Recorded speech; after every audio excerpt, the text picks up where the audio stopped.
It's an interesting question too. So there's a lot of regulation around raising private money. So you have to be very careful with this. If Mm-hmm. any of your listeners are out there raising money, I would strongly encourage you to spend a, $200, $300, $400 for a half hour, an hour of an attorney's time just to review what you're doing, Mm-hmm. because this is serious and people are starting to get in trouble for it. Mm-hmm. So for me, and the reason I brought that up is because you mentioned advertising.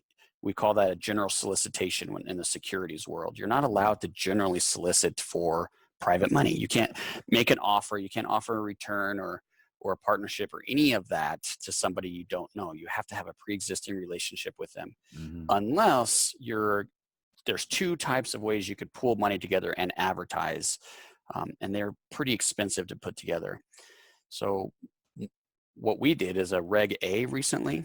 Mm-hmm. I'm not sure if you're familiar with that, but a You got the regulation. Reg B and then you got the Reg A, right? Yeah, so the Reg D is much simpler. You go through a notification process with the Securities and Exchange Commission. So you just write up all your disclosures, send it off to the SEC. They don't even read it. It's just a notification, and then you got some limitations on accredited investors versus non-accredited and that kind of thing. But with that one, unless you're a 506C, which we could talk about if you'd like, with that one, you have to have the pre-existing relationship. So with mine, it's a Reg A, it's a public fund. So I Mm. could be listed on an exchange if I wanted to. Mm. Now that one is not a notification process, it's basically a qualifying process. You send everything to the SEC, they read it all, they do the red line, they send it back to you, and then it's a lot of back and forth to get your disclosures exactly like the Securities and Exchange Commission want it.